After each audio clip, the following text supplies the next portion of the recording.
दोस्तों नमस्कार, आप सभी का स्वागत है आज के इस वीडियो में। ये वीडियो 1 घंटे का होने वाला है, तो अपना समय 1 घंटे का निकाल लीजिए और इंटरनेट भी, तब आप वीडियो को शुरू करिए और पूरे ध्यान से देखिए। ऐसा नहीं कि आप वीडियो देख रहे हैं काम कुछ और कर रहे हैं, ध्यान से देखिए, तभी आप बताई हुई चीज़ों को समझ पाएंगे।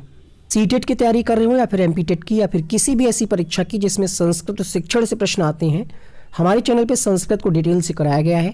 प्रीवियस ईयर के क्वेश्चंस भी कराए गए हैं, पैराग्राफ भी हल कराया गया है, तो आप प्लेलिस्ट को जरूर चेक करें। और ये सीटेट की मैराथन आज हुई थी, जिसका लिंक हम कमेंट बॉक्स में पिन कर देंगे। पहले कमेंट में आप जाकर के उस लिंक से मैराथन की क्लास देख लीजिएगा अगर आप संस्कृत में अच्छा स्कोर करना चाह रहे हैं। इस वीडियो में हम आपको पैराग्राफ हल करने की ट्रिक बताएंगे, साथ ही साथ संस्कृत के कुछ कीवर्ड टिप्स, और आपको ये भी बताएंगे कि संस्कृत के क्वेश्चंस आपके कहाँ से शुरू करने हैं और किन किन पैटर्न पे प्रश्न पूछे गए हैं। तो चलिए शुरू करते हैं। सबसे पहले पैराग्राफ देखिए कैसे आपको हल कर लेना है, और फिर कुछ टैग वर्ड, टिप्स और ट्रिक्स। चैनल पे पहली बार आए सब्सक्राइब कर लें, बेल आइकन को भी ऑन कर लें, ताकि अगली संस्कृत की जब क्लास हो या अन्य विषयों की जब क्लास हो, बाल विकास हर सब्जेक्ट को हम करा रहे हैं पेपर 1 पेपर 2 के लिए, तो वो आपको क्लास का नोटिफिकेशन मिल जाएगा। शुरू करते हैं। अगर आपको नोट्स लेना है क्लासेस के, तो आप इस व्हाट्सएप नंबर पे मैसेज करके नोट्स ले सकते हो। देखिए पहले हमारे चैनल पे आपको कराया क्या क्या गया है, उसका छोटा सा डेमो आप ट्रेलर यहाँ पे देखिए, फिर संस्कृत पैराग्राफ शुरू करते हैं।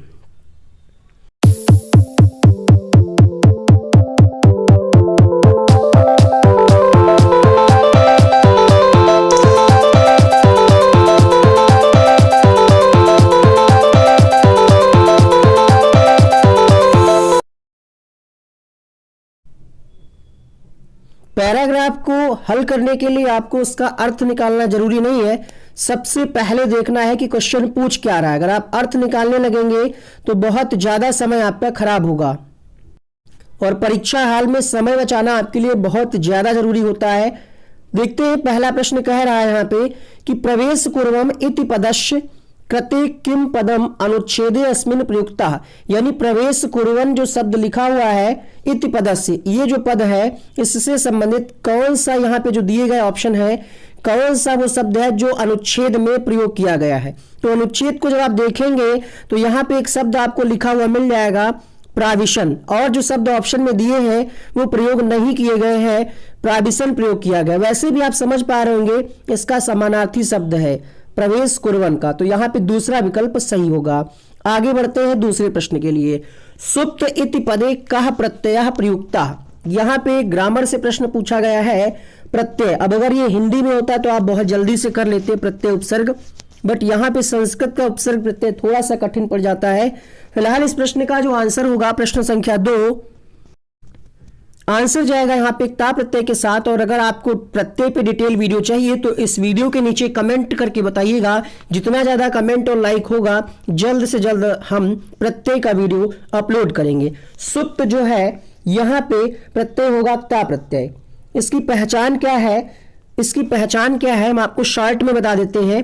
जिन शब्दों के अंत में तह आता है वहां पे ता प्रत्यय होता है, तह ये वाला, जैसे सुप्तः में तह लिखा हुआ है तो यहाँ पे कौन सा प्रत्यय होगा, ता प्रत्यय होगा। जैसे आपने पढ़ा होगा पठितः, हसितः, इस प्रकार के जो शब्द होंगे जिसमें अंत में तह आएगा, ध्यान रखिएगा ये रूल आपको हेल्प करेगा। वहां पे कौन सा प्रत्यय होगा, ता प्रत्यय होगा। तुमुन प्रत्यय कब होगा, तुमुन प्रत्यय में लास्ट में आपको देखना पड़ेगा, लास्ट में तुम आएगा। लास्ट में शब्द के, जिस शब्द के अंत में या जिस पद के अंत में लास्ट में तुम आता है वहां पे तुमुन प्रत्यय होगा। जैसे हसितुम, पठितुम, लिखितुम, ठीक है, तो वहां पे क्या हो जाएगा, तुमुन प्रत्यय हो जाएगा। ठीक है, और पहला ऑप्शन जो दिया हुआ है त्वा प्रत्यय, ये कब होगा, तो जब शब्द के अंत में त्वा आए, ये वाला त्वा, तब वहां पे हो जाएगा त्वा प्रत्यय। अब जैसे उदाहरण के लिए मैं आपको बता देते हैं पठित्वा, हसित्वा, लिखित्वा, इस प्रकार के जो शब्द होंगे उसमें त्वा प्रत्यय होगा, और जिसमें तह होगा जैसा कि हमने आपको बताया उसमें क्या होगा, ता प्रत्यय होगा। थोड़ा सा उच्चारण में आपको नहीं समझ में आ रहा होगा क्योंकि अगर आप त्वा बोलेंगे तब भी वैसा ही है ता, तो ये आप समझ लीजिएगा। और अगर आपको डिटेल वीडियो चाहिए तो कमेंट बॉक्स में जरूर लिखिएगा। ठीक है, आगे बढ़ते हैं। एक हमने आपको नहीं बताया ये वाला कब प्रयोग होता है, तो जब सार्थक शब्द लिखा हो और साथ में विसर्ग लगा हो। जैसे पाठः, सार्थक शब्द भी है और विसर्ग भी लगा है, तो यहाँ पे ये वाला प्रत्यय होगा घञ्। आगे बढ़ते हैं प्रश्न संख्या 3 के लिए। समीपे इति पदस्य समानार्थक शब्दे अनुच्छेदे अस्मिन् प्रयुक्ता तच्चित्वा लिखति। समीप, अब समीप का समानार्थी आपको नहीं पता होगा क्या? समीप का मतलब क्या होता है? पास में। तो दूर तो हो नहीं जाएगा इसका आंसर, अति दूरे भी नहीं होगा, एक ही होगा पास में। तो तीसरे प्रश्न का यहाँ पे आंसर क्या आ जाएगा? पार्श्व। अब यहाँ कहीं प्रयोग भी किया गया होगा, देख लीजिएगा, कहीं ना कहीं पार्श्व शब्द लिखा भी होगा, ये लिखा हुआ है पार्श्वे कम्बलानाम राशि। ठीक है, ऐसे आपको करना है, डरना नहीं है। चाणक्य कुत्र शयनम करोति स्म। चाणक्य कुत्र शयनम करोति स्म मतलब चाणक्य कहाँ सोया करता था। तो देख लीजिएगा यहाँ पे चाणक्य के बारे में कहीं ना कहीं बात कही गई होगी। ऑप्शन लिखा है परिडेका वृक्षा जले भूमो। देखिए ध्यान से देखिएगा, ते चाणक्य प्रबोधिवंत चौराह चाणक्य महोदय पार्श्वले कंबलानाम राशि शीतकालोऽपि वर्तते तथापि तुम किमर्थम भूमौ शयनम करोति। बहुत ज्यादा शीतकाल का समय है, ठंड हो रही है, फिर आप भूमि पे ऐसे कैसे सोते हैं? तो कहाँ पे सो रहा है वो? भूमि पे। भूमौ, जल की कहीं बात नहीं कही गई, ना ही वृक्ष पे सोने की बात कही गई। यहाँ पे कहा जा रहा है भूमौ शयनम करोसि अर्थात भूमि पर। तो यहाँ पे इस तरीके से आंसर जाएगा चौथा विकल्प।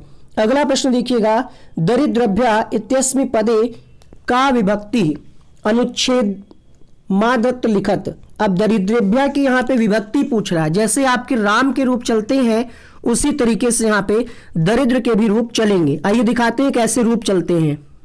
जैसे यहाँ पे आपको दंत के रूप दिखाए जा रहे होंगे, दंतः दंतो दंताः दंतम दंतो दंतान दंतेन। तो यहाँ पे देखिएगा भ्या कहाँ पे लगा हुआ है? चतुर्थी में है भ्या और पंचमी में है। चतुर्थी और पंचमी में भ्या लगा हुआ है। इसी तरीके से दरिद्र के भी रूप चलेंगे। तो यहाँ पे भी क्या है? और ये दरिद्रेभ्य का प्रयोग कहाँ हुआ है? पहली लाइन में दरिद्रेभ्य। तो यहाँ पे या तो चतुर्थी होती या तो पंचमी होती है। चतुर्थी दिया है ऑप्शन में, पंचमी तो दिया नहीं है, तो आंसर जाएगा ऑप्शन नंबर 4 के साथ। ऐसा कभी नहीं होगा कि दोनों ऑप्शन में दिए हों। दोनों अगर ऑप्शन में दिए होंगे तो तीसरा ऑप्शन होगा ए और बी दोनों, ध्यान रखिएगा। अगला प्रश्न देखिएगा, और हाँ अब समय आपके पास कम है, ठीक है, तो अगर आप अब रूप पढ़ेंगे, शब्द रूप धातु रूप, तो बहुत समय लगेगा। तो एक आध नंबर अगर मिल जाता है आसानी से तो ठीक है, वरना 30 में 30 की बजाय अगर 30 में 29 आ जाएंगे तो कोई दिक्कत नहीं, क्योंकि अब लास्ट समय है, रूप याद करने का, समझने का टाइम कम है। फिर भी हम प्रयास करें कि चीजें आप तक कुछ आसान शब्दों में पहुंचाई जाएं। प्रश्न संख्या 6 है, सायंकाले इति पदस्य विलोम शब्दः अनुच्छेदे अस्मिन् प्रयुक्त तच्चित्वा लिखति। अब सायंकाल का विलोम पूछ रहा है। विलोम नहीं पता आपको? शाम का विलोम क्या होता है? सुबह होता है, सुबह शाम, शाम सुबह। तो प्रभात मतलब सुबह। अब रात्रि तो हो नहीं जाएगा, दोपहर भी नहीं होगा। आंसर क्या जाएगा? प्रभाते। यहां कहीं पैराग्राफ में भी प्रभाते शब्द का प्रयोग किया गया होगा, देख लीजिएगा, आप ढूंढिएगा, बताइएगा कहां पे किया गया है कमेंट करके।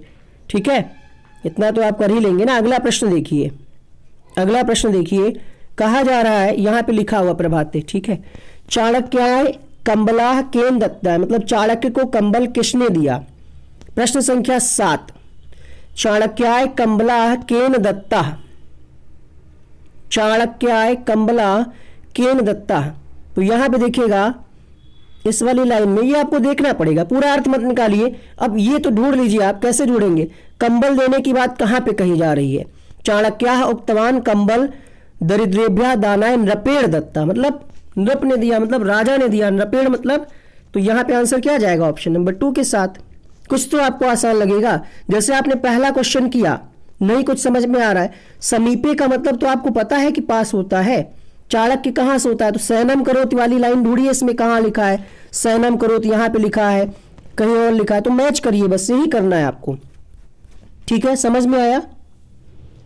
इसका अर्थ निकाले, फिर विकल्प। तो आपको क्या करना है? सबसे पहले क्वेश्चन देखना है। क्वेश्चन कह रहा है सागरेषु इति पदस्य पर्याय पदम श्लोके प्रयुक्तम तच्चित्वा लिखत। यहाँ पे क्वेश्चन नंबर 13 से स्टार्ट हुआ, क्योंकि ये जुलाई में पूछा गया पैराग्राफ है, आई थिंक 2019 में, और इसके बाद हम आपको 2014 2012 का भी इसी वीडियो में सॉल्व कराएंगे। तो वीडियो बहुत ही इंटरेस्टिंग है, शुरू करते हैं। यहाँ पे कहा जा रहा है सागरेषु इति पदस्य पर्यायवाची, मतलब आपको सागर का पर्यायवाची बताना है। क्या आप बिना पैराग्राफ देखे नहीं बता पाएंगे क्या? अब कोई कमेंट ये नहीं करेगा कि सर इतना आसान नहीं आता है, क्योंकि 2019 में ही पूछा गया है। सागर का पर्यायवाची बिना देखे ही आप बता सकते हैं कि समुद्र होगा। सिंह नहीं होगा, विहगेश नहीं होगा, अरणेश नहीं होगा। सिंह का मतलब जानते ही, अरण्य का मतलब जंगल होता है, और विहग का मतलब आई थिंक पक्षी होता है। तो यहाँ पे आपको बिना देखे ही पता चल गया कि इसका आंसर क्या होगा, समुद्रेश होगा। सी ऑप्शन यहाँ पे सही होगा। अगला प्रश्न देखिएगा, अपमानः इति पदस्य विलोम शब्दा श्लोके प्रयुक्ता तच्चित्वा लिखत। अपमान का विलोम बिना देखे नहीं बता पाएंगे क्या आप? क्या जलपान हो जाएगा, भोजन हो जाएगा? नहीं ना, अपमान क्या हो जाएगा, सम्मान। तो इसका डी ऑप्शन सही होगा। याव जीव तृप्तिम कया भवति। अब देख लीजिए यहाँ पे एक शब्द का प्रयोग हुआ है, याव जीव। अब देखिए पैराग्राफ में याव जीव कहाँ लिखा है, थोड़ा सा नजर दौड़ाइए।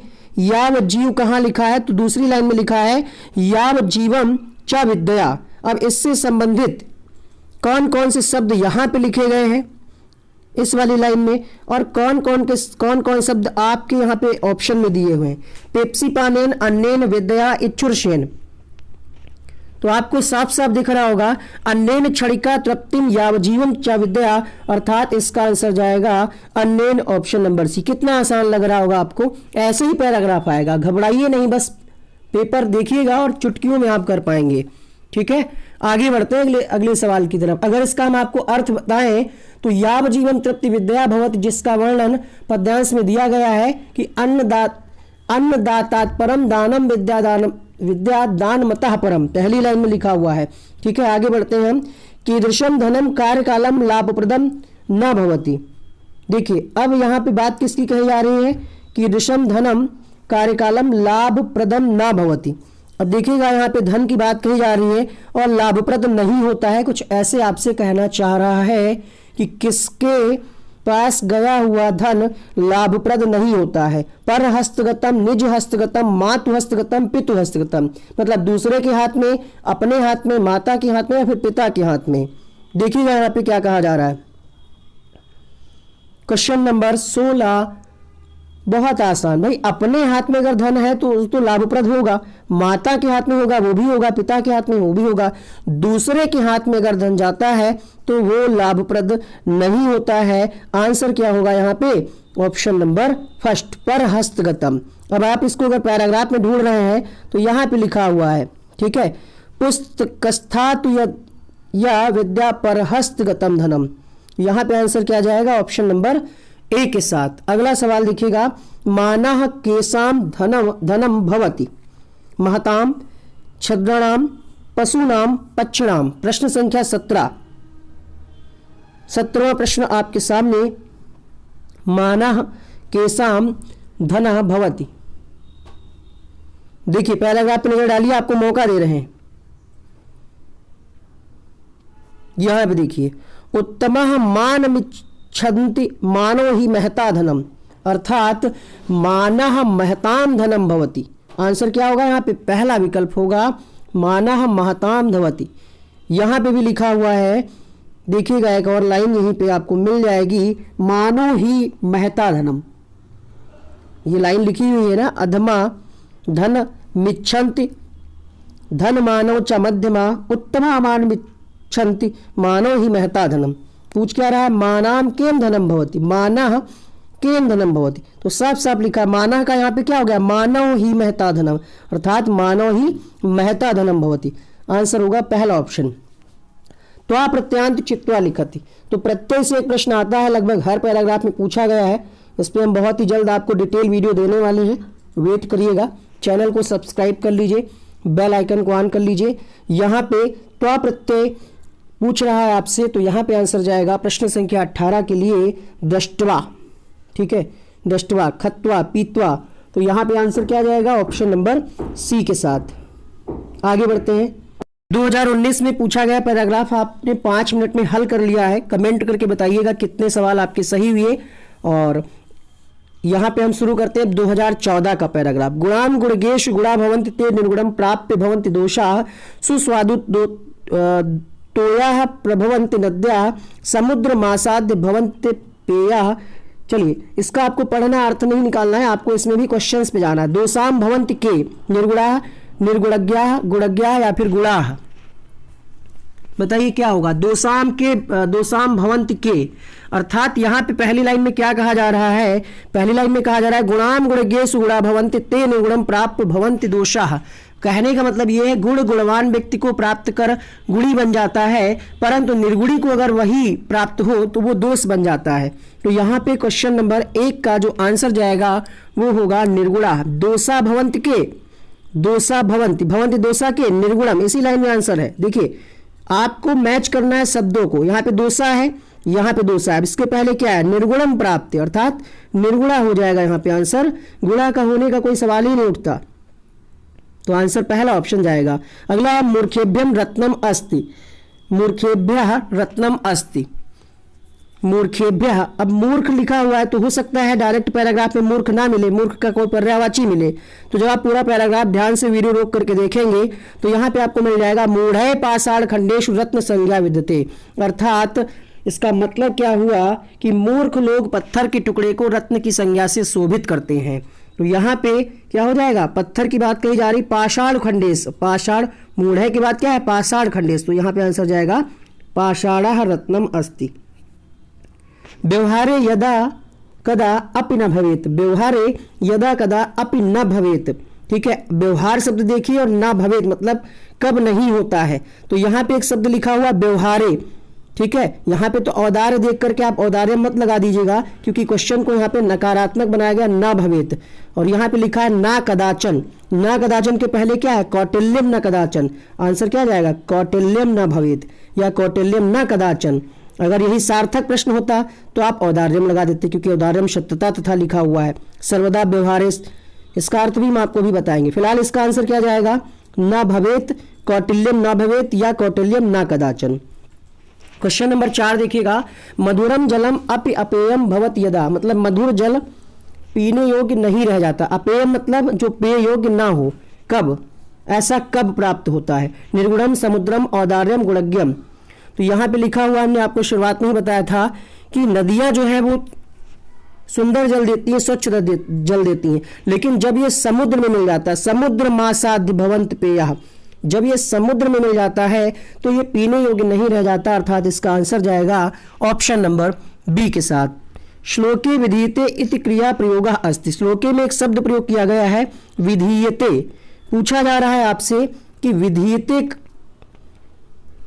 क्रिया प्रयोग कौन सा यहाँ पे विधीयते में वाच्य का प्रयोग किया गया है, भाव, कर्तृ, कर्म पदम या फिर कर्तृ पदम अनुसृत्य।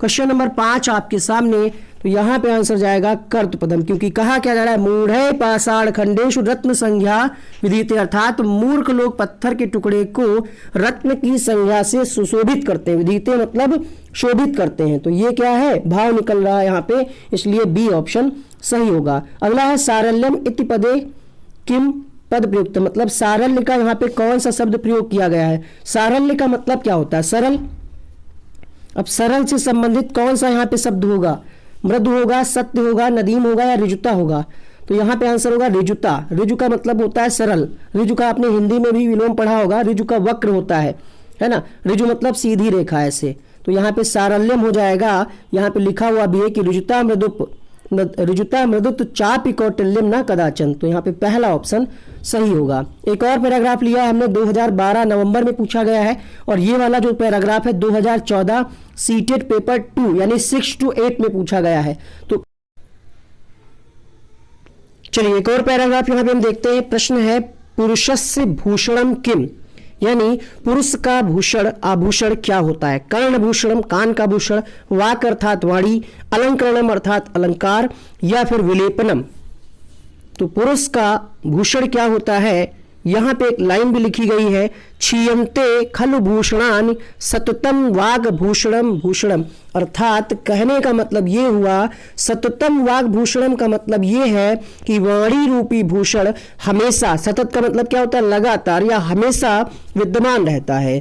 तो पुरुष का आभूषण वाक क्या है, उसकी वाणी अर्थात वाक, यहाँ पे विकल्प बी सही होगा। अगला सवाल है मनुष्यम किम न सज्जी करोति, मनुष्य किसको सज्जी करोति का मतलब क्या है, किसको सज्जा नहीं करता, किसकी सज्जा नहीं करता। विलेपनम, अलंकृत मूर्धजा, वाणी या फिर स्नानम। तो मनुष्य जो है वो दिए गए विकल्पों के हिसाब से वाणी को छोड़ करके अन्य सभी की सज्जा करता है। मनुष्य स्नान भी करता है, ठीक है, अलंकृत मतलब कहते हैं श्रृंगार भी करता है, और विलेपनम भी। तो यहाँ पे मनुष्य जो है वाणी की सज्जा नहीं करता। ऑप्शन होगा विकल्प सी, क्योंकि यहाँ ऊपर वाली लाइन में कही जा रही है कि स्नान की भी सज्जा, ना विलेपम, ना कुसुमम, ना अलंकृत मूर्धजा। तो एक ही ऑप्शन बच रहा है, ना स्नानम हटा दीजिए, ना विलेपम हटा दीजिए, ना अलंकृत मूर्धजा हटा दीजिए, एक ही ऑप्शन बच रहा है वाणी। तो इसका सी ऑप्शन सही होगा। नश्यत, अगला क्वेश्चन है नश्यंत इति अर्थे किम पदम प्रयुक्तम। नश्यंत का मतलब क्या होता है, नाश हो जाना। अब यहाँ पे नश्यंत से संबंधित कौन सा अर्थ जो होगा वो पैराग्राफ में प्रयोग किया गया। तो यहाँ पे लिखा है क्षीयन्ते खलभूषणानि। हमने इसका आपको अर्थ भी बताया था। क्षीयन्ते का मतलब क्या होता है, नाश हो जाना ना। क्षीयन्ते खलभूषणम अर्थात नष्ट हो जाना। क्षीयन्ते का मतलब भी नष्ट हो जाना होता है और नश्यन्ति का मतलब भी नष्ट हो जाना होता है। तो यहाँ पे आंसर होगा ऑप्शन नंबर बी। अगला सवाल लिखिएगा, अत्र श्लोके हारा इति पदस्य किम विशेषण पदम। अब देखिए हारा जो शब्द है श्लोक में कहाँ पे प्रयोग किया गया। छोटा सा तो श्लोक है, ये 2012 में पेपर 1 में पूछा गया है। हारा न चंद्रोज्जला, आंसर आपके सामने। हारा न किसके बारे में कहा जा रहा है, चंद्रोज्जला के बारे में कहा जा रहा है। तो इस प्रश्न का आंसर क्या होगा, प्रश्न संख्या 10 ऑप्शन नंबर बी। अत्र श्लोके धारित किम क्रियापदस्य। अब धारिते देखिए कहाँ लिखा हुआ है, धारिते ये लिखा हुआ है। धारिते के पहले क्या है, संस्कृत। तो संस्कृत पूछा जा रहा है क्रियापदस्य किम कर्तृपदम, तो ये संस्कृत हो जाएगा, संस्कृतम यहाँ पे ऑप्शन नंबर डी, ठीक है। धारिते इति क्रियापदस्य किम कर्तृपदम, तो यहां पे आंसर क्या जाएगा, संस्कृति। क्यों होगा, क्योंकि यहां पे अत्र श्लोके धारते इति क्रियापदस्य संस्कृतम कर्तृपदम। अगला सवाल देखिए संधि विच्छेद से, चंद्रोज्ज्वला का संधि विच्छेद क्या होगा, ये आप हिंदी में भी पढ़े होंगे। Question number 12। तो चंद्रोज्ज्वला का क्या हो जाएगा 12वें प्रश्न का, चंद्र प्लस उज्ज्वला अर्थात चंद्रोज्ज्वला। दिए गए विकल्पों में जो ऑप्शन सही होगा वो होगा आपका ऑप्शन नंबर डी। तो 12 का यहां पे डी सही होगा, ठीक है। संस्कृत पेडागोजी के क्वेश्चंस को हल करने से पहले कुछ शब्दार्थ आपके लिए इंपॉर्टेंट है, उनको नोट करिएगा अपनी कॉपी में, कॉपी पेन लेकर के बैठिएगा। पहला शब्द है यहाँ पे अस्थि। तो अस्थि का मतलब क्या होता है, और नास्ति का मतलब क्या हो जाएगा, नहीं है। ये शब्द आपको क्वेश्चंस में देखने को मिलेंगे या फिर उनके विकल्पों में भी देखने को मिल सकते हैं। दूसरा शब्द है यहाँ पे किम। किम का अर्थ क्या हो जाएगा, क्यों या फिर क्या। यदा, यदा का मतलब होता है जब, और कदा का मतलब हो जाएगा कब। और यदि लिखा हो ऑप्शन में तो आप यदि का मतलब तो समझ ही जाएंगे कि यदि ही होता है। अधोलिखित लिखा होता है, अधोलिखित विकल्पेषु कह विकल्पे समीचीनम असमीचीनम, ऐसे प्रश्न आते हैं। तो अधोलिखित का मतलब होता है नीचे दिए गए या नीचे लिखे हुए। समीचीनम का मतलब होता है उपयुक्त हो या फिर प्रचलित हो। प्रश्न पूछेगा निम्नलिखित में से या अधोलिखितेषु कह विधि समीचीनः अस्ति या समीचीनम अस्ति। तो आपको ध्यान रखना है समीचीन का मतलब होगा उपयुक्त है, और असमीचीन का मतलब होगा जो उपयुक्त ना हो, या फिर हम ये कह सकते हैं जो प्रचलित हो वो समीचीन और जो प्रचलित ना हो वो असमीचीन। चा का मतलब होता है और, प्रयोजन का मतलब होता है उद्देश्य। कई बार आपसे प्रश्न पूछा जाता है संस्कृत शिक्षणे आगमन विधि उद्देश्य अस्ति। तो आपको ध्यान रखना है उद्देश्य ना लिख करके वहां पे प्रयोजनम लिख करके आ सकता है, कंफ्यूज नहीं होना है आपको। वर्धित का मतलब होता है बढ़ाने के लिए। अनावश्यकम आवश्यकम तो आप समझ ही जाएंगे कि क्या आवश्यक है, और अनावश्यक का मतलब जो आवश्यक ना हो। बोधपट्टनाम का मतलब होता है फ्लैश कार्ड, ये आपने पढ़ा होगा श्रव्य दृश्य सामग्री के अंतर्गत। आपको 1 से 100 तक गिनतियां याद कर लेनी है, और अगर आपने अभी तक याद नहीं की है तो इसके लिए हमने एक डिटेल वीडियो बना रखा है, उसको आप देख लीजिएगा।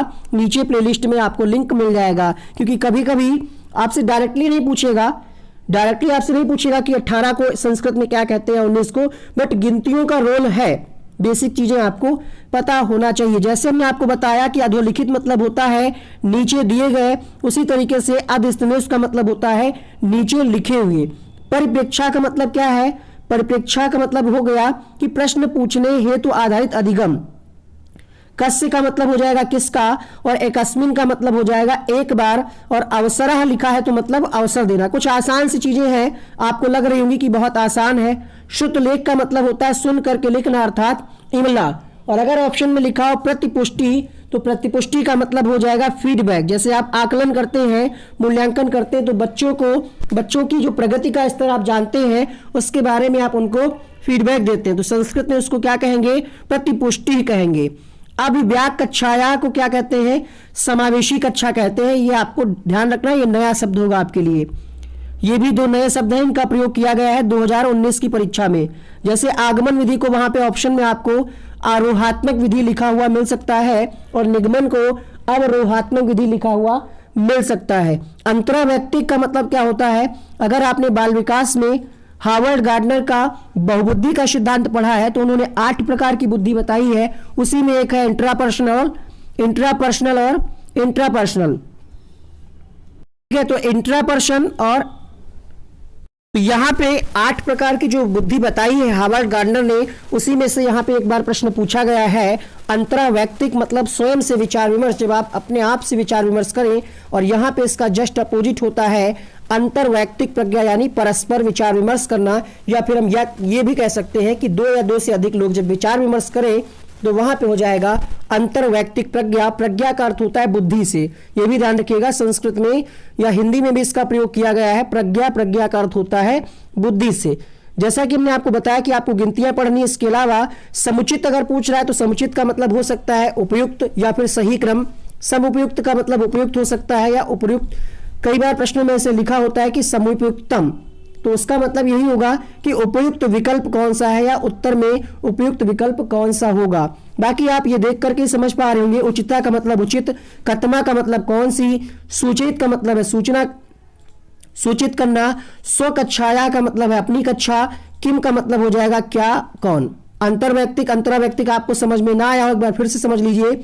अंतरावैयक्तिक यहाँ पे स्वयं से विचार विमर्श करना, आप यहाँ पे तस्वीर में देख पा रहे होंगे। और अंतरवैयक्तिक प्रज्ञा का मतलब होता है 2 या 2 से अधिक लोग या फिर परस्पर विचार विमर्श करें। आदव एक शब्द है, ये नया आपको लग रहा होगा। आदव का मतलब होता है पहले, ठीक है, ये आप ध्यान रखिएगा। बाकी संप्रेषणात्मक, जैसे आपने हिंदी में पढ़ा है, संप्रेषणात्मक का मतलब होता है विचारों का आदान प्रदान करना। नैसर्गिक ध्यान रखिएगा, इसका बहुत रोल होगा आपकी परीक्षा में। 1 नंबर का प्रश्न आता है कि कैसा वातावरण होना चाहिए कक्षा का, तो नैसर्गिक वातावरण यानी प्राकृतिक, प्रकृति से जुड़ा होना चाहिए। अब टिप्स आपके लिए यहाँ पे कुछ है। जब भी आपके सामने प्रश्न आए किसी भी शिक्षण का, मतलब चाहे हिंदी हो, संस्कृत हो या कोई भी भाषा हो, या फिर आप बाल विकास के ही प्रश्न हल कर रहे हो, कई बार ऐसा होता है कि बाल विकास या हिंदी के प्रश्नों को ही संस्कृत में ट्रांसलेट करके आपसे पूछा जाता है। तो ध्यान रखिएगा, कुछ डरना नहीं है, कुछ नया आपसे नहीं पूछा जाएगा, जो आपने पढ़ा है वही पूछा जाएगा। अपने अंदर कॉन्फिडेंस लाइए। प्रश्न का उत्तर देते समय आप क्या करेंगे, ये मान करके चलिएगा कि आप अध्यापक हैं और बालक यानी बच्चे के हित में, विद्यार्थी के हित में उत्तर चुनिएगा। जो 4 ऑप्शन होंगे, देखिएगा किसमें बच्चे का हित हो रहा हो, बच्चे का नुकसान ना हो रहा हो।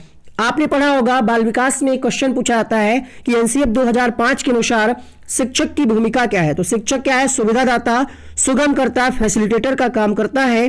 अर्थात शिक्षक को बालकों की रुचि, आवश्यकता को ध्यान में रख करके अपने शिक्षण को प्रभावशाली बनाना है। किसी भी कीमत पे बच्चे का नुकसान नहीं होना चाहिए, बच्चे को गलत नहीं ठहराना है। प्राथमिक स्तर के जब आप प्रश्नों को हल कर रहे हो, चाहे वो संस्कृत हो या फिर कोई भी भाषा हो या कोई भी प्रश्न हो, तो ध्यान रखिएगा बच्चा लगभग 5 से 12 साल का होगा। उस स्तर को आप ध्यान में रख करके उचित विकल्प को चुनाव करिएगा।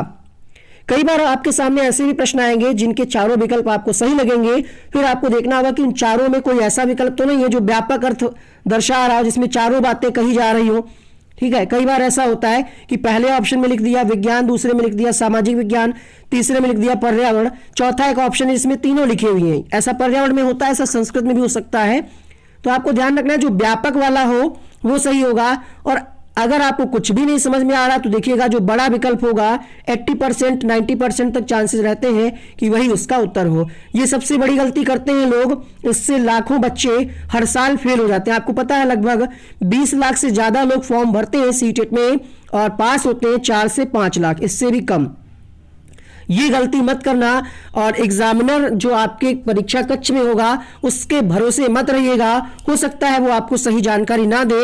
आपका पेपर है, आपकी जिम्मेदारी है कि आप सही से चुनाव करें भाषा का पेपर हम आपको दिखाते हैं कैसे आता है। अगर आपको याद है तो अच्छी बात है कि आपने लैंग्वेज 1 में क्या फिल किया है, लैंग्वेज 2 में क्या फिल किया है। अगर नहीं याद है तो प्लीज़ आप अपना कंफर्मेशन पेज डाउनलोड करिए, देखिए जो आपने फॉर्म भरा था उसमें आपने लैंग्वेज 1 में क्या फिल किया था, लैंग्वेज 2 में क्या फिल किया था। शॉर्ट में अगर हम आपको बताएं, यहाँ पे लिखा भी होता है, कहा जा रहा है इस परीक्षा पुस्तिका के 2 भाग हैं, भाग 4 भाग 5, जिसमें 60 प्रश्न है, 1 अंक का है। जिनकी भाषा पहली संस्कृत है, मतलब जिन्होंने लैंग्वेज 1 में संस्कृत दे रखा है, वो क्वेश्चन नंबर 91 से हल करेंगे। जिनकी भाषा द्वितीय संस्कृत है वो 121 से हल करेंगे। अगर आपने हिंदी भाषा को पहले प्रथम भाषा में वरीयता दी है तो आप हिंदी 91 से हल करिएगा और संस्कृत 121 से। हम फिर से रिपीट कर रहे हैं, अगर आपकी भाषा पहली लैंग्वेज फर्स्ट अगर आपकी हिंदी है और लैंग्वेज 2 आपका संस्कृत है तो आप हिंदी क्वेश्चन नंबर 91 से शुरू करिएगा, संस्कृत 121 वाला हल करिएगा, क्योंकि आपको ये संस्कृत का जो बुकलेट है वो अलग से मिलेगा। एक पेपर आपको मेन मिलेगा जिसमें आपके 4 विषय होंगे, एक पेपर आपको अलग से मिलेगा। हालांकि यहाँ पे मेंशन होता है, फिर भी एग्जाम में जो है बहुत सारे लोग गड़बड़ कर देते हैं। लिखा है यहाँ पे साफ साफ, candidate should attempt the questions from part 4 question number 90 to 120। Language 1 वाले ये हल करेंगे। और अगर आप बहुत बार क्या होता है, पेपर उठाते ही लोग यहीं से शुरू हो जाते हैं, उनको ध्यान ही नहीं रहता है, तो ये आपको नहीं करना है, यहाँ से शुरू नहीं करना है। अगर आपकी लैंग्वेज 2 संस्कृत है, ज़्यादातर बच्चों की लैंग्वेज 2 संस्कृत होती है, तो उनको यहाँ से शुरू नहीं करना है। थोड़ा सा आगे बढ़िएगा, 120 तक ये खत्म हो जाएगा, 121 से आपको शुरू करना है पार्ट 5, यहां से आपको शुरू करना है। ऐसे ही आपको पेपर मिलेगा अलग से। तो चलिए शुरू करते हैं आगे के वीडियो को। लाइक का बटन दबा दीजिएगा, बहुत मेहनत लगी इस वीडियो को कलेक्ट करने में, अब बता नहीं सकते कितना समय लगा इसको पूरा एनालिसिस करने में, टाइप करने में, फिर आप तक ये वीडियो पहुंच रहा है। आपके लिए ये वीडियो 1 घंटे का होगा, बट इसके पीछे 1 महीने की मेहनत है, आप देख सकते हैं। अभी वीडियो कंप्लीट होने दीजिए। अंतिम समय में आपको अगर संस्कृत पेडागोजी का नोट्स लेना है सीटेट पेपर 1 पेपर 2 के लिए, तो यहाँ पे ये हैंड रिटेन नोट्स बनवा लिया गया आप सबके लिए। यहाँ पे सारी चीज़ों को डिटेल से बताया गया है कि संस्कृत भाषा की व्युत्पत्ति कैसी हुई है, भाषा विकास, अधिगम अर्जन क्या है, कैसे उनको कारक कौन कौन से प्रभावित करते हैं, मातृभाषा का विकास कैसे होता है, संस्कृत भाषा के कौशल कौन से हैं, शिक्षण विधियां कौन सी हैं, शिक्षण सिद्धांत कौन से हैं, शिक्षण सूत्र, अधिगम साधन कौन कौन से प्रयोग किए जाते हैं संस्कृत में, इन सब को डिटेल से बताया गया है। पूरे 15 क्वेश्चन आते हैं, 15 टॉपिक यहाँ पे लिखे गए हैं, ठीक है। समावेशी शिक्षा, इन सब से एक एक प्रश्न हर टॉपिक से आना है। पूरा ये लगभग 60-70 पेज का होगा, इसको आप परचेज कर लीजिएगा। और व्हाट्सएप नंबर आपकी स्क्रीन पे है, नोट्स पेड रहेंगे, मैसेज करके आप नोट्स प्राप्त करने की प्रक्रिया जान सकते हैं। इसको लेकर के आपको प्रिंट करा लेना है ताकि आपकी तैयारी अच्छे से हो जाए, ठीक है। इसमें कायदे से अच्छे से सब बताया गया है। चलिए आगे बढ़ते हैं। सिर्फ संस्कृत ही नहीं, इसी तरीके से ईवीएस पेडागोजी, ईवीएस एनसीईआरटी सारे पीडीएफ आपको मिल जाएंगे। कुछ पीडीएफ को हमने टाइप कराया, संस्कृत में टाइप कराने में बहुत प्रॉब्लम हो रही थी, समय कम था, इसलिए उसको ऐसे ही हस्तलिखित है फिलहाल, आगे आवश्यकता पड़ेगी तो उसको टाइप करा लिया जाएगा। तो चलिए आगे बढ़ते हैं, वीडियो को कंटिन्यू करते हैं। तो अब आप समझ गए होंगे कि आपको कहां से प्रश्न हल करना है, कौन सा छोड़ना है। 2 बार संस्कृत दी होगी, 2 बार हिंदी दी होगी, ध्यान रखिएगा इस बात का। 15 नंबर का पैराग्राफ आता है, अपने आप से पूछिए कि आपने घर पर बैठ करके 2-3 पैराग्राफ का कभी हल किए हैं। आपका उत्तर होगा नहीं। जब आपने घर पे प्रैक्टिस नहीं की है को बार, तो वहां पे आप अचानक से कैसे 15 में 15 ला पाएंगे। जितना भी समय अभी आपके पास बच रहा है वीडियो देखने के बाद, कम से कम 10 पैराग्राफ हल करके जाइएगा, भले ही वो प्रीवियस ईयर के हो या किसी बच्चे की किताब ले लीजिए एनसीईआरटी की, उसी में से आता है। ठीक है। किन किन टॉपिक से प्रश्न पूछे जाते हैं, तो समावेशी शिक्षा, भाषा कौशल, विद्यालय या कक्षा का वातावरण कैसा हो, पाठ्यक्रम निर्माण में किन किन चीजों को ध्यान में रखा जाए, भाषा अर्जन और भाषा अधिगम, मातृभाषा से एक प्रश्न आता है, भाषा विकास में कौन कौन सी कारक सहायक होते हैं उससे आता है, आकलन मूल्यांकन के अंतर्गत पोर्टफोलियो से कभी कभी आ जाता है। बहुभाषिकता क्या है, तो कक्षा में बहुभाषिकता संसाधन के रूप में काम करती है, यहां से आता है। कौन सी शिक्षण विधियां प्राचीन है, कौन सी नवीन है, इससे प्रश्न आता है। पाठ्यपुस्तक के अच्छे गुण क्या हैं, इससे प्रश्न आता है। सृजनात्मकता आधारित कंडीशन मिलता है कि एक शिक्षिका कुछ बच्चों को कार्य करा रही है, उसका उद्देश्य क्या है, ऐसे प्रश्न आता है। एनसीएफ से प्रश्न आ जाता है, शिक्षक की भूमिका पूछ सकता है। उपचारात्मक निदानात्मक एक प्रश्न बिल्कुल पक्का फिक्स है। विविध में आ जाता है कुछ भी एक आधा प्रश्न, श्रव्य सामग्री, टीचिंग लर्निंग मटेरियल, और एक आधा प्रश्न कभी कभी चॉमस्की से, जीन पियाजे, कोहलबर्ग, वाइगोत्स्की से पूछ लेता है। जो बाल विकास के प्रश्न होते हैं वही ट्रांसलेट करके आपसे पूछ लिए जाते हैं।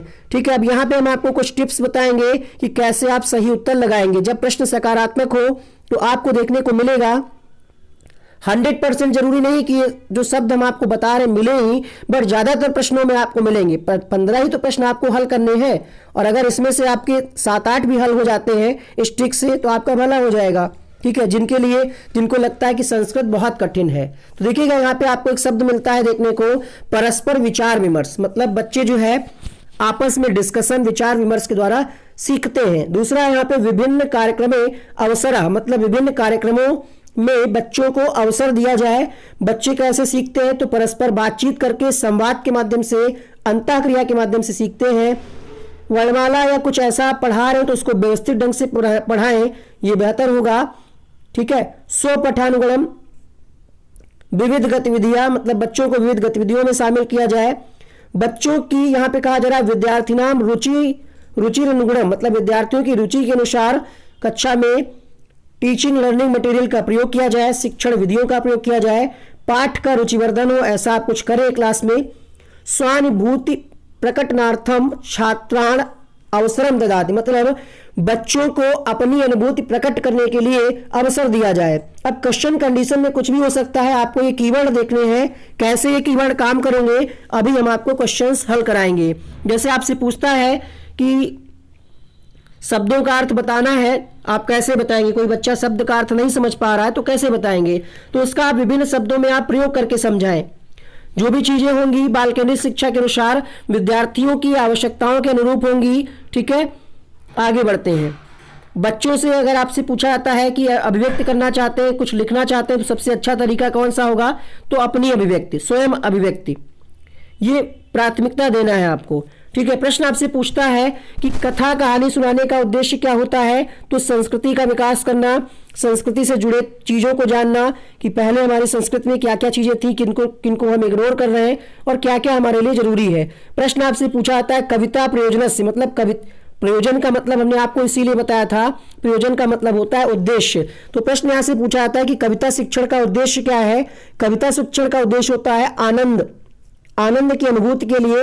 अब कविता अगर कोई लिख रहा है तो इसका सृजनात्मकता से भी संबंध हो सकता है, डिपेंड करेगा कि ऑप्शन में आनंद की बात कही जा रही है या फिर सृजनात्मकता की। अगर दोनों कही जा रही है तो क्वेश्चंस के अर्थ को निकालने का प्रयास करिएगा कि उसमें पूछा क्या जा रहा है। कंडीशन में अगर ये दे रहा है कि कोई कविता लिख रहा है तो वहां पे सृजनात्मकता हो जाएगा, और कोई कविता अगर सुन रहा है तो वो हो जाएगा आनंद। सुन रहा है, क्यों सुन रहा है, आनंद है ताकि। पढ़ते समय, मतलब अगर आप कुछ पढ़ रहे हैं तो इनमें सबसे ज्यादा जरूरी क्या है, यहां से प्रश्न 2019 की परीक्षा में पूछा गया है, और ये आपने हिंदी पेडागोजी में भी आपने पढ़ा होगा कि पढ़ते समय सबसे ज्यादा जरूरी क्या है कि जो आप पढ़ रहे हो उसका अर्थ भी निकाल पा रहे हो। छात्रों को आपको ज्यादा से ज्यादा अवसर देना है। पाठ की रुचि बढ़ाने के लिए भी आपको ध्यान रखना है, बच्चों की रुचि हो ऐसे पाठों को सम्मिलित करना, ये तो हम आपको बता ही चुके हैं। परस्पर संवाद, वैविध्यपूर्ण, ध्यान रखिएगा, 1 नंबर आपको दिलाएगा। कहीं ना कहीं क्वेश्चंस के ऑप्शन में आपको वैविध्यपूर्ण शब्द देखने को मिलेगा। ठीक है, आगे बढ़ते हैं। अच्छा, यहाँ पे एक चीज छूट रही थी, उत्कृष्ट लेखनम। उत्कृष्ट लेखन के लिए क्या जरूरी है, तो यहाँ पे भी जरूरी होगी कि बच्चे अपनी अभिव्यक्ति करें, जो भी लिखे वो अपने शब्दों में लिखे, ये सर्वाधिक महत्वपूर्ण होगा। एक प्रश्न आपसे पूछा जा सकता है कि वातावरण कैसा होना चाहिए, तो आपने हिंदी में भी पढ़ा है कि प्रिंट समृद्ध वातावरण होगा, ताकि बच्चे क्लास में बैठे तो उनको थोड़ा सा अच्छा लगे। प्रिंट समृद्ध का मतलब क्या है, आपने देखा होगा बहुत सारे सरकारी और प्राइवेट स्कूलों में क्या होता है, दीवालों पे छपा दिया जाता है, प्रिंटेड सामग्री बना दी जाती है, या फिर आपने देखा होगा वर्तमान युग में तो डिजिटल युग है तो डिजिटल बोर्ड का भी प्रयोग किया जा रहा है। दीवालों पे पहाड़े, गिनतियां, ये सब लिखा दिया जाता है। तो ये होता है प्रिंट समृद्ध वातावरण। बच्चों को मुक्त वातावरण मिले, शोर शराबा ना हो, आसपास कोई प्रदूषण वाले कोई अगर कारखाने लगे हैं तो वो डिस्टर्ब करेंगे। एक प्रश्न आपने हिंदी में भी पढ़ा होगा कि सूक्ष्म पेशी कौशल कौन सा है। उसी प्रश्न को एक बार 2014 या 15 में पूछा गया था, तो आपको ध्यान रखना है लेखनम क्या है, ये सूक्ष्म पेशी कौशल है। एक प्रश्न हमने लिया है, ये दोहराया जाएगा प्रश्न, इसीलिए हमने इसको लिया है, ये मोस्ट इंपॉर्टेंट है आपके लिए। यहां से आपको एक नई चीज सीखने को मिलेगी। क्वेश्चन है, प्रथम कक्षाया भाषा पुस्तके आदौ वर्णमाला दीयते ततः द्वयक्षर शब्दाः अनंतरम त्रयक्षर शब्दाः अनंतरम चा कथा कविता चा एवं पुस्तके का पद्धति अनुष्ठिता। यहाँ पे पुस्तक की पद्धति की बात करी जा रही है, मतलब जो पुस्तक बनी हुई है उसमें किस पद्धति का प्रयोग किया गया है। आप समझिएगा, इसको अर्थ निकालने का प्रयास करते हैं और आपको समझाते हैं कि कैसे अर्थ आपको निकालना है। बहुत आसान है, अगर आप समझेंगे तो समझ जाएंगे। अपने अंदर का बस डर निकाल दीजिए कि हमें संस्कृत नहीं आती। प्रथम कक्षाया का मतलब हो जाएगा पहली कक्षा में। भाषा पुस्तक मतलब भाषा की पुस्तक। आदौ का मतलब हमने आपको पहले ही बताया था, आदौ का अर्थ होता है पहले, अर्थात पहली कक्षा में भाषा की पुस्तक में पहले क्या दिया हुआ है, वर्णमाला दिया हुआ है, छोटा आ से ज्ञा तक या जो भी वर्णमाला। इंग्लिश की बुक है तो इंग्लिश के हिसाब से, हिंदी की है तो हिंदी के हिसाब से। फिर क्या है, दो अक्षर शब्दा, फिर तथा मतलब उसके बाद, दो अक्षर शब्दा मतलब दो अक्षर वाले शब्द दिए हैं, उसके बाद अनंतरम मतलब फिर उसके बाद, त्रिअक्षर शब्दा मतलब तीन अक्षर वाले शब्द दिए हैं, अनंतरम मतलब उसके बाद, चा कथा कविता, फिर उसके बाद क्या है, कविता और कथा दी हुई है। तो ये जो पुस्तक की पद्धति है ये किसका अनुसरण कर रही है, ये प्रश्न 2-3 बार पूछा गया है। तो हमने सोचा हो सकता है ये प्रश्न रिपीट हो जाए इसी पैटर्न पे। आपको ध्यान रखना है, 4 ऑप्शन आपको हम दिखा देते हैं, बिल्कुल साफ, चारों दिख रहे होंगे। अब आपको बताना है कि किस पद्धति का प्रयोग इसमें किया गया है, bottom up approach, top down approach, या फिर यहाँ पे डिसिप्लिनरी की बात कही जा रही है, या फिर करिकुलम अप्रोच। तो किसकी बात यहाँ पे करी जा रही है, समझिए इसको। यहाँ पे आपको पता होना चाहिए कि ऊर्ध्वगामी पद्धति और अधोगामी पद्धति क्या होता है। तो ऊर्ध्वगामी पद्धति वो होती है, बॉटम अप अप्रोच वो होता है जिसमें हम क्या करते हैं, छोटे से बड़े की ओर बढ़ते हैं। मतलब पहले हम छोटी छोटी चीजों बताते हैं, अपनी समस्या का समाधान छोटे छोटे टुकड़ों में बांट करके करते हैं और फिर बड़ी चीजों की तरफ बढ़ते हैं। जैसे अगर आप कोई कंपनी है तो आपने देखा होगा ये मेन उसका मैनेजर है, ठीक, फिर उसके अंडर में 2-3 सुपरवाइजर है, फिर उसके अंडर में ये वर्कर है, फिर उसके अंडर में 10-10, 5-5 लोग काम कर रहे हैं, ठीक है। तो ये क्या हो जाएगा, ये हो जाएगा अधोगामी, क्योंकि यहाँ पे सीनियर बैठा है। यहाँ पे क्या कहा जा रहा है, पहले क्या है, पहले बच्चे को अक्षर पढ़ाया जा रहे हैं आ से ज्ञा तक, फिर 2 अक्षर वाले पढ़ाए जा रहे हैं, कल, घर, चल, पल, फिर क्या है 3 अक्षर वाले, कमल, पजल, ये सब पढ़ाया जा रहा है। तो ये अप्रोच कौन सा होगा, जब हम छोटे से बड़ी की ओर बढ़ते हैं। बस यही कॉन्सेप्ट अपने माइंड में रखिएगा, पहले हम छोटी छोटी चीजें बच्चों को बताते हैं, फिर उससे हायर लेवल की। तो ये अप्रोच होता है बॉटम अप अप्रोच, इसको हम कहेंगे ऊर्ध्वगामी पद्धति। पहला ऑप्शन इसका सही होगा। इसी प्रश्न को उसी पेपर में लैंग्वेज 2 में घुमा दिया गया प्रश्न, आइए देखते हैं कैसे घुमाया गया। ये सारा एनालिसिस किया गया है पिछले पेपर्स का, वरना आपको बता ही नहीं पाते कब कैसे क्या प्रश्न पूछा गया है। तो इस वीडियो को ज़्यादा से ज़्यादा शेयर करिएगा आप सभी लोग। बहुत उम्मीद है कि आप इस वीडियो को लाइक जरूर करेंगे। हमने देखा है कि अगर वीडियो देखने वाले 10,000 लोग होते हैं तो लाइक पता है कितना होता है, 1,000 लाइक होता है, मतलब 10% लोग लाइक करते हैं।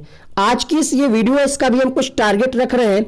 इस वीडियो पे आप सभी लोग मिल करके 10,000 लाइक करना है आपको, ठीक है, 10,000 लाइक करना है। देखते हैं कितनी जल्दी आप लोग टारगेट पूरा करते हैं। इसका पार्ट 2 जल्दी हम अपलोड करेंगे। तो यहाँ पे प्रथम कक्षायाः कृते भाषायाः पाठ्य पुस्तके प्रारंभे कविता कथा च ददाति अनंतरम च अक्षराणां लेखनम एवं तत् पुस्तकम, मतलब वही है, बस प्रश्न को घुमा दिया गया।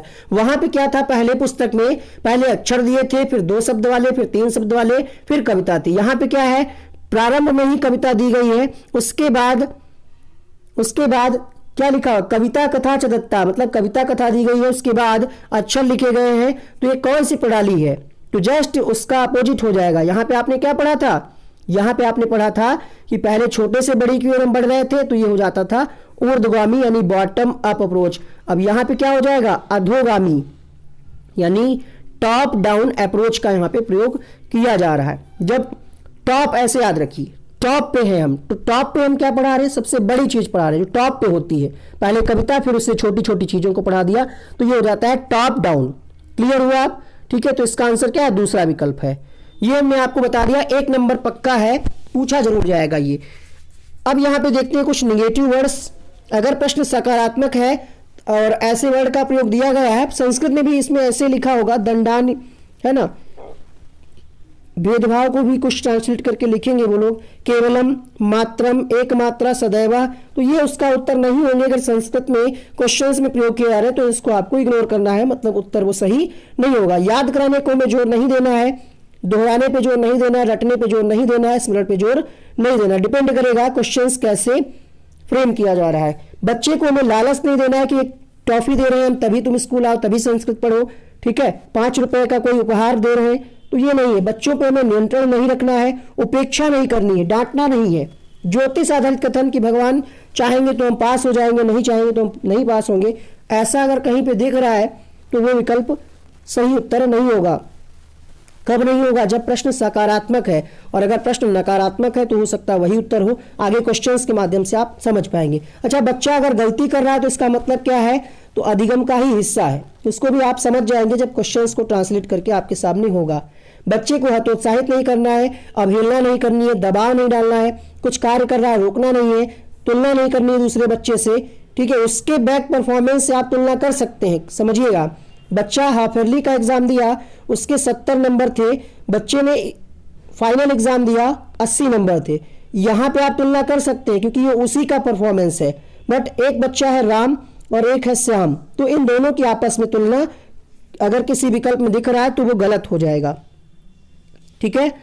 आप आकलन कर रहे हैं, उसमें ग्रेड अंक पे ज्यादा जोर नहीं देना है, और अनुत्तीर्ण और अनुत्तीर्ण करने पे ज्यादा जोर नहीं देना है। आकलन हम इसलिए नहीं करते हैं कि बच्चे को फेल या पास घोषित करे। कोई राजनीति वाली बात है तो वो उसका उत्तर नहीं होगा। कहीं पे अगर सिर्फ केवल लिखा हुआ है, सिर्फ व्याख्या पर ही बल दिया जा रहा है तो उसका उत्तर सही नहीं होगा। वर्गीकरण नहीं करना है किसी प्रकार से, और कहीं ऑप्शन में ये दिया हुआ है कि ध्यान नहीं दिया जा रहा है तो वो भी गलत हो जाएगा।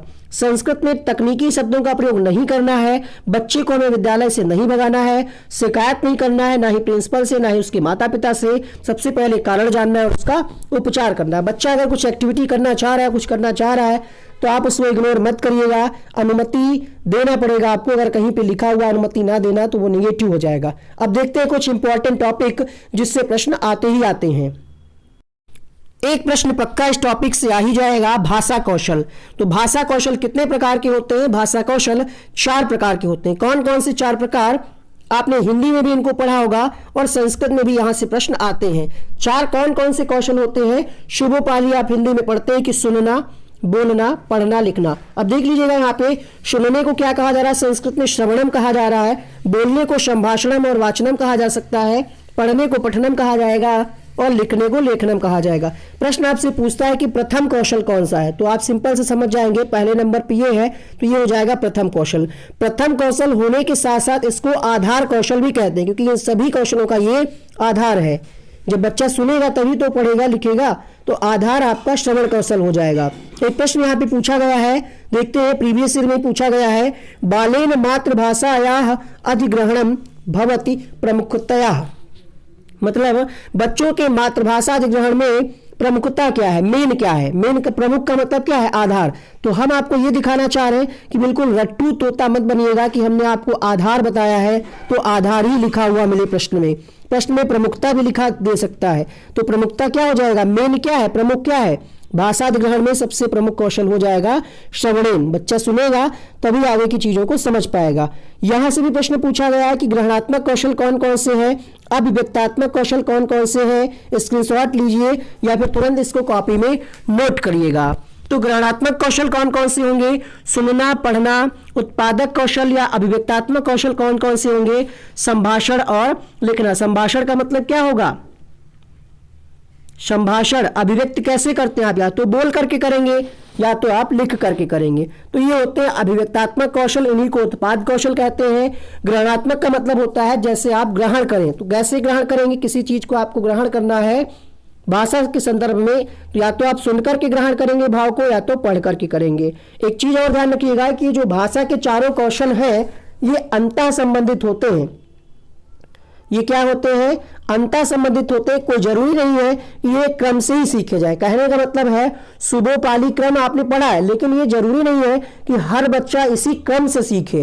ये हिंदी में भी प्रश्न आता है और संस्कृत में भी आता है। कई सारे लोग इसका आंसर गलत बताते हैं, बट यही सही है। ये कोई जरूरी नहीं है कि एक क्रम में ही अर्जित किए जाए। ठीक है, आगे देखते हैं। श्रवण वाचन कौशल का विकास कैसे होगा, तो अभिनव एवं संवाद से होता है। प्रश्न अगर आपसे पूछा है कि भाषा का प्राथमिक रूप क्या है, तो हो जाएगा संकेत भाषा। बाकी हम आपको ये बता ही चुके हैं, ये जो चीजें हमें क्लास में चलानी है वो बच्चे की आवश्यकता के अनुरूप चलानी है। बहुभाषिकता क्या है, तो कक्षा में बहुभाषिकता संसाधन का काम करती है।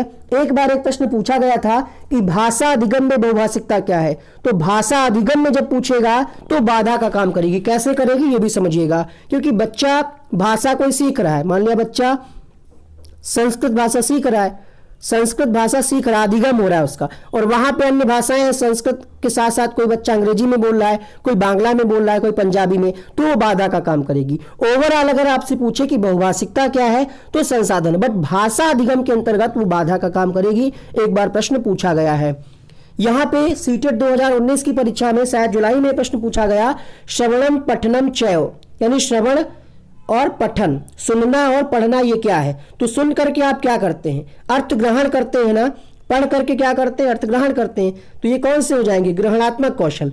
फर्स्ट ऑप्शन इसका इस तरीके से सही हुआ था। अगर आपसे पूछ ले कि अभिव्यक्तात्मक कौशल कौन से हैं, तो आप बोल करके अभिव्यक्त करते हैं, और कैसे करेंगे, लिख करके करेंगे। तो अगली बार ऐसे भी प्रश्न आ सकता है। आइए दिखाते हैं कैसे पूछा जाएगा। कुछ क्वेश्चंस आपको हल करा देते हैं। छात्रान उत्कृष्ट लेखनम कुर्त शिक्षकः कुत्र अधिकम ध्यानम स्यात् यस्य महत्वम सर्वाधिकम। छात्र जो है उत्कृष्ट लेखन में किसी शिक्षक के द्वारा कुत्र अधिकम मतलब सबसे ज्यादा किसका ध्यान रखेगा, सबसे ज्यादा किसका महत्व होगा, अभिव्यक्ति का, शब्दाविधि का, हस्ताक्षरम का, या फिर व्याकरण का। उत्कृष्ट लेखन में सबसे ज्यादा जो महत्व होगा वो होगा अभिव्यक्ति का, कि बच्चे जो हैं अपनी अभिव्यक्ति किस प्रकार से कर रहे हैं, ये सबसे ज्यादा ध्यान में रखना है आपको। व्याकरण नहीं होगा यहाँ पे, लेखनम की बात कही जा रही, ग्रामर की बात नहीं कही जा रही, तो अभिव्यक्त होगा इसका आंसर। अगला प्रश्न है, एकस्य पाठस्य पठन समय अधोलिखितेषु किम अत्यावश्यकम, यानी एक पाठ के अंतर्गत पढ़ने के समय निम्नलिखित में से कौन सा सबसे ज्यादा आवश्यक है। शीघ्रता से पढ़ना, शुद्ध उच्चारण के साथ पढ़ना, विराम चिन्ह, या फिर पाठस्य अर्थावबोध। शुरुआत में ही हमने आपको बताया था किसी भी भाषा को आप पढ़ रहे हो तो इसमें से सबसे ज्यादा जरूरी क्या होगा कि आप उसका अर्थ भी निकाल पाए, अर्थात इसका ऑप्शन नंबर डी सही होगा। उत्पाद कौशलेषु कस्य समावेशः अस्ति, उत्पाद कौशल में कौन कौन से कौशल आ जाएंगे ये आपसे पूछा जा रहा है। तो अभी भी हमने आपको बताया इस बारे में, फिर से दिखा देते हैं। देखिएगा यहाँ पे क्या लिखा हुआ है, उत्पाद कौशलम कहें या अभिव्यक्ति कौशलम कहें तो हो जाएगा आपका संभाषणम लेखनम चा। क्या हो जाएगा, संभाषणम लेखनम चा। तो इसका आंसर क्या होगा, संभाषणम लेखनम चा, या लेखन संभाषण लिखा। अब इतना आप कॉमन सेंस लगाइए कि इधर से उधर लिख गया तो आपको कंफ्यूज नहीं होना है। कविता पठनस्य उद्देश्यम किम, कविता पढ़ने का उद्देश्य क्या होता है।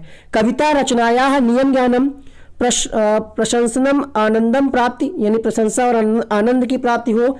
कवितायाः व्याकरणगत रूपम ज्ञानम, यानी कविता के व्याकरण के रूप को जाना जाए, या फिर कवि विषय ज्ञानम, कवि के विषय के बारे में जाना जाए। तो कविता पढ़ने का उद्देश्य क्या होता है, प्रशंसा और आनंद की प्राप्ति करना। ठीक है, आगे बढ़ते अगले प्रश्न के लिए। यहाँ पे कुछ और इंपॉर्टेंट पॉइंट है। चॉम्स्की क्या कहते हैं, यहाँ से प्रश्न एक बार पूछा गया है, शायद 18 में ही पूछा गया है, और ये आपने हिंदी में भी पढ़ा होगा, बाल विकास में भी पढ़ा होगा। चॉम्स्की का मानना था कि बच्चों में एक डिवाइस होती है जिसको उन्होंने क्या कहा, LAD, लैंग्वेज एक्विजिशन डिवाइस। इनका यह मानना था कि सभी बालकों की भाषा अधिग्रहण क्षमता जो है ये जन्मजात होती है, मतलब बच्चों में भाषा अधिग्रहण की क्षमता जन्म से ही पाई जाती है। क्वेश्चन को हल करते समय आपको ध्यान रखना है कि छात्र केंद्रित कक्षा हो, अर्थात छात्र की आवश्यकताओं रुचियों को भी ध्यान में रखा जाए। ठीक है, और छात्र केंद्रित अनुदेशन कैसा होगा? वैयक्तिक अनुदेशन होगा। वैयक्तिक का मतलब यह है कि प्रत्येक बच्चे को ध्यान में रखा जाए। संस्कृत शिक्षण के उद्देश्य क्या होते हैं, देखते हैं। किसी भी भाषा का ज्ञान, इसका मतलब है आप उसका अर्थ भी निकाल पाए, साथ ही साथ भाषा का ज्ञान होने का मतलब है आप ज्ञान का संक्रमण भी कर पाए, यानी ज्ञान का प्रयोग भी कर पाए। तो यहाँ पे अगर हम ज्ञानात्मक लक्ष्य की बात करें संस्कृत शिक्षण के अंतर्गत, तो संस्कृत भाषा का ज्ञान होना ही ज्ञानात्मक लक्ष्य है। कौशल आपने पढ़ लिए हैं, मतलब बच्चा जो है श्रवण, भाषण, लेखनम इनमें दक्ष हो, ये कौशलात्मक लक्ष्य या कौशलात्मक उद्देश्य होगा। रसात्मक लक्ष्य क्या होगा?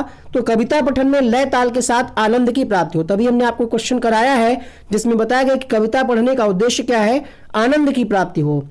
सृजनात्मक लक्ष्य क्या है? अर्थात सृजनात्मक का ही मतलब आप समझ पा रहे होंगे, कुछ नया करना। इंग्लिश में आप क्या कहते हैं? क्रिएटिविटी, अर्थात रचना मुक्त लेखन विविध संदर्भे, यानी विभिन्न संदर्भों में रचना युक्त, कुछ यहाँ पे होगा रचना युक्त, मतलब कुछ नया किया जाए, ऐसे आप समझिएगा।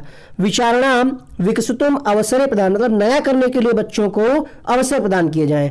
अब बात करते हैं यहाँ पे अभिव्यक्ति प्रस्तुतिकरण के अंतर्गत संस्कृत शिक्षण में सहायक सामग्री का क्या रोल रहता है। तो यहाँ पे आपने हिंदी में भी अलग भी पढ़ा होगा कि सहायक सामग्री में आपकी आ जाती है श्रव्य सामग्री और श्रव्य दृश्य सामग्री आ जाती है। ठीक है, संस्कृत शिक्षण से पुरातन विद्या अध्ययन, यानी पुरानी विधि कौन सी है? तो पहले क्या होता था? पाठशाला आधारित विधि। गुरुकुल में क्या होता था? ऋषि मुनि आकर के आपको व्याख्या दे रहे, सुन रहे हैं। आश्रम विधि में भी यही होता था। तो ये कौन सी, आपसे प्रश्न पूछा आता है कि निम्नलिखित में से कौन सी पुरानी विधि है या प्राचीन विधि है या पुरातन विधि है? तो आपको ध्यान रखना है पाठशाला, गुरुकुल, आश्रम ये पुरातन विधि है। श्रेष्ठ और नवीन विधि कौन सी है? तो इसमें आ जाती है आपकी आगमन निगमन विधि, ये नवीन भी है और श्रेष्ठ विधि भी है। कुछ भाषागत दोष है जैसे स्वरलोप। स्वरलोप में क्या होता है? बच्चा विधि को विधि बोलता है, ये स्वरलोप का उदाहरण है। स्वरागम में क्या होता है? स्कूल को स्कूल बोलता है, स्कूल को स्कूल बोलता है। वर्णमाला का दोष क्या है? तो का को कै बोलना, हा को है बोलना, गा को गय बोलना, ये होता है वर्णमाला दोष।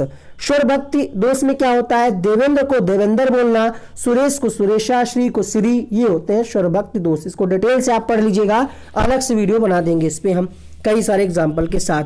प्रश्न अगर आपसे पूछे कि अनुवाद शिक्षण में श्रेष्ठ विधि कौन सी है, तो श्रेष्ठ विधि वही होगी जैसे आप यहाँ पे ये लाइन का अगर आपसे कहा जाए अनुवाद करिए, तो दो भाषाओं का रोल होगा। अनुवाद का मतलब क्या है? संस्कृत में पढ़ रहे हैं, आपको हिंदी में बता रहे हैं। अनुवाद शिक्षणे श्रेष्ठ विधि अस्ति, इसको हमने आपको ट्रांसलेट किया। अनुवाद शिक्षण में श्रेष्ठ विधि है, अस्ति का मतलब है। तो दो भाषाओं का प्रयोग हुआ ना, एक ये भाषा जिस भाषा में हमने आपको ट्रांसलेट किया, तो द्विभाषी विधि बेहतर होती है। अनुवाद प्रकार में कौन सा श्रेष्ठ है? जिसमें तथ्यों आधारित, मतलब तथ्य को आधार मान करके अनुवाद किया जाए। भाषा अधिगम क्या है? तो भाषा अधिगम प्रयासपूर्ण होता है। ध्यान रखिएगा विद्यालय में मानक भाषा और द्वितीय भाषा का भी रोल रहता है। अगर आपसे प्रश्न पूछे कि भाषा अधिगम के संदर्भ में कौन सा विकल्प सही है, तो भाषा अधिगम प्रयासपूर्ण होता है। ठीक है, प्रयासजनक होता है। और भाषा अर्जन सहज रूप से होता है। समाज का रोल होता है, बच्चा अनुकरण के द्वारा सीखता है। मातृभाषा का रोल रहता है, प्राथमिक भाषा का यहाँ पे योगदान रहता है। और अनौपचारिक रीति, मतलब अनौपचारिक का मतलब ये है कि इसमें कोई सिलेबस, कोई पाठ्यक्रम फिक्स नहीं होता। भाषा अर्जन आप पढ़ ही चुके हैं, ये पॉइंट यहाँ पे ध्यान रखिएगा। जैसा कि चॉम्स्की ने भी कहा कि प्रत्येक बच्चे में भाषा अधिग्रहण की क्षमता जन्मजात होती है। इससे प्रश्न कैसे पूछा गया है वो भी हम आपको बताएंगे। चॉम्स्की के बारे में हमने आपको शुरुआत में यहाँ पे बताया था कि इनका क्या कहना था कि सभी बालकों की भाषा अधिग्रहण क्षमता जन्मजात होती है। वही चीज को यहाँ पे हमने ट्रांसलेट करके लिखा है कि प्रत्येक बालक से भाषा अधिग्रहण जन्मजात शक्ति अस्ति, यानी प्रत्येक बालक में भाषा अधिग्रहण की क्षमता जन्मजात होती है। देखिए यहाँ पे एक प्रश्न पूछा गया है इसी टॉपिक से प्रीवियस ईयर के एग्जाम में, प्रथम भाषा विकास साधारणतया ज्ञायते, यानी पहली भाषा के विकास में साधारणतया मतलब पहली भाषा बच्चे में कैसे होता है, बच्चे में पहली भाषा का विकास कैसे होता है, किस तरीके से। अधिगमिति मतलब बच्चा सीखता है या फिर अधिग्रहण करता है या फिर उसका डेवलपमेंट होता है, परिवर्धन होता है, या फिर कॉग्निशन होता है, यानी संज्ञान में आती है उसकी भाषा। तो ये उसी से है प्रश्न, अगर आप समझ पा रहे होंगे। बच्चों में भाषा अधिग्रहण करने की क्षमता जन्मजात होती है, इसी चीज को तो हमने आपको बताया है। और प्रश्न देखिए कैसे पूछा गया। तो ये थोड़ा सा आपको लॉजिक लगाना पड़ेगा, ग्रेजुएशन किया है आपने, इतना तो आप कर ले जाएंगे ना। तो यहाँ पे क्या हो जाएगा, प्रथम भाषा विकास की क्षमता क्या होती है, जन्मजात होती है, अधिग्रहण होता है, इसका लर्निंग नहीं होता है, अधिग्रहण होता है। दूसरा प्रश्न एक और पूछा गया, भाषा अधिग्रहण विषय का उक्ति समीचीना। अब समीचीना का प्रयोग यहां पे देखिए हो पा रहा होगा। समीचीना का मतलब हमने आपको बताया था कि उपयुक्त हो जो। तो भाषा अधिग्रहण के विषय में का उक्ति मतलब कौन सी युक्ति, समीचीना का मतलब उपयुक्त है। पहला ऑप्शन है भाषाम अधिग्रहीतुम बालानाम जन्मजाता शक्ति नास्ति, मतलब भाषा अधिग्रहण में बालकों की जन्मजात शक्ति नहीं होती है, तो ये गलत हो गया चौमस्की के हिसाब से। दूसरा है यदा बाला विद्यालयम आगच्छन्ति तदा ते भाषा अधिगम कुर्वन्ति, यदि बालक विद्यालय आते हैं तभी वे भाषा को सीखते हैं। या फिर तीसरा ऑप्शन है प्रत्येक बालक से भाषा अधिग्रहण से जन्मजात शक्ति अस्ति, प्रत्येक बालक में भाषा अधिग्रहण की क्षमता जन्मजात होती है, ये बात सही है चौमस्की के अनुसार। तीसरा विकल्प यहाँ पे सही होगा। यहाँ पे विभिन्न स्रोत लिखा है तो ये गलत हो गया। आगे बढ़ते हैं तो आप समझ पाएंगे प्रश्न कैसे पूछे जाते हैं। अच्छा, अगर आपसे पूछ ले कि भाषा का प्राथमिक रूप क्या है, तो पहले बच्चा जो है भाषा, सांकेतिक भाषा जो है ये प्राथमिक रूप माना जाता है। एक प्रश्न आपसे ये पूछा जाता है निदानात्मक उपचारात्मक परीक्षण से। और अगर आपसे यहाँ पे प्रश्न पूछ ले कि बच्चे की क्रमिक प्रगति का लेखा जोखा किस फोल्डर में होता है, तो पोर्टफोलियो है, सेम क्वेश्चन आएगा, आप कर ले जाएंगे, थोड़ा सा ट्रांसलेट किया जाएगा इसको। तो निदानात्मक परीक्षण का मतलब क्या होता है, बच्चा अगर जैसे विद्यालय में डेली एब्सेंट हो रहा है या लेट से आ रहा है ना, या आप जो गृह कार्य दे रहे हैं नहीं कर पा रहा है, तो क्या करेंगे आप, सबसे पहले समस्या की पहचान करेंगे। तो ऐसा कंडीशन में फ्रेम करके क्वेश्चन आ सकता है। आपको क्या करना है, सबसे पहले समस्या की पहचान करना है कि बच्चा लेट क्यों आ रहा है या गृह कार्य क्यों नहीं करके आ रहा है, ये चीजें आपको पहचान करना है। पहचान करने को ही हम कहते हैं निदानात्मक परीक्षण। और जब हम पहचान कर लेंगे उसको दूर करने का प्रयास करेंगे, अर्थात समस्या का समाधान करेंगे, उसको हम कहते हैं उपचारात्मक परीक्षण।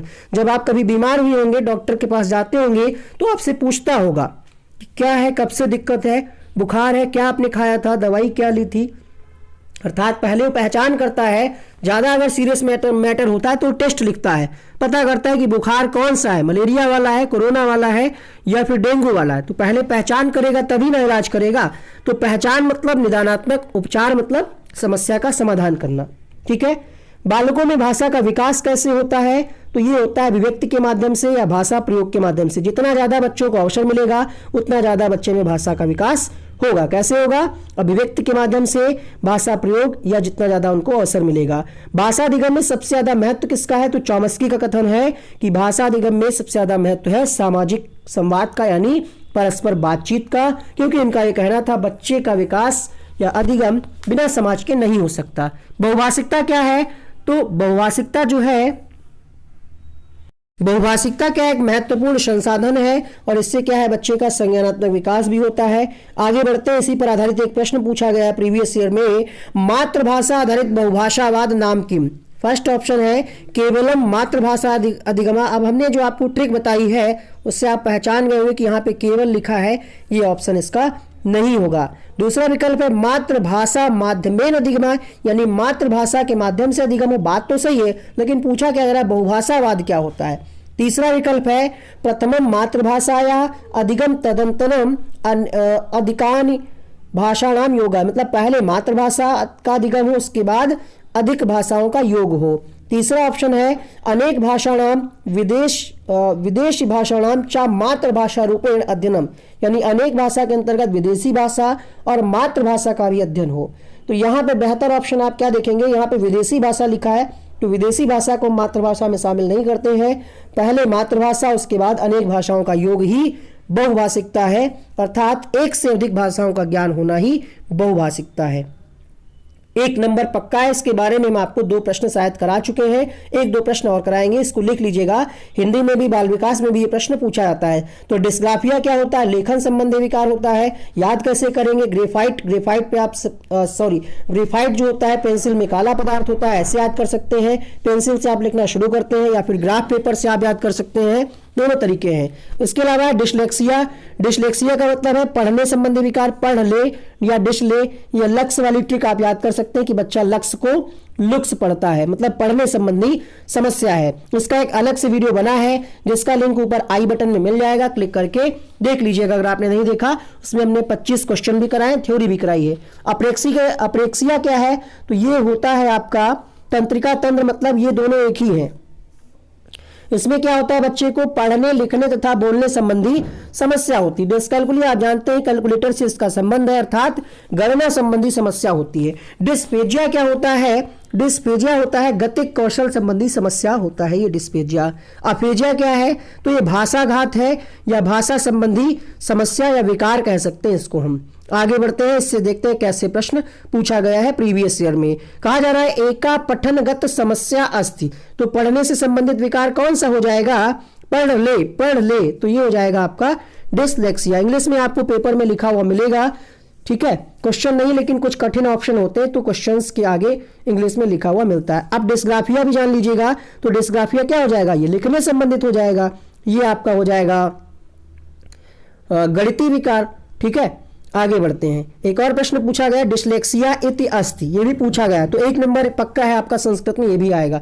बट ये गलती मत करिएगा कि संस्कृत को सबसे लास्ट में कर रहे हैं, बहुत सारे बच्चे ये करते हैं, जब 5 मिनट का बचा है समय तब वो संस्कृत कर रहे हैं, ये मत करिएगा।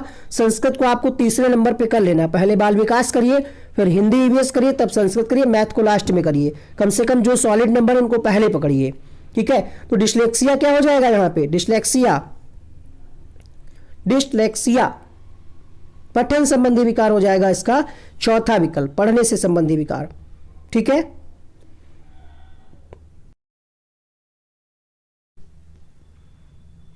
उम्मीद करते हैं वीडियो आपको पसंद आई होगी और आपने वीडियो को लाइक भी किया होगा, शेयर भी कर दीजिएगा, चैनल को भी सब्सक्राइब कर लीजिएगा। हिंदी, बाल विकास, गणित, पर्यावरण, हर सब्जेक्ट की मैराथन क्लासेस प्रीवियस ईयर एक वीडियो में कराया है 2011 से 2019 तक, उनको आप प्लेलिस्ट से क्लिक करके देख सकते हैं। Thank you so much.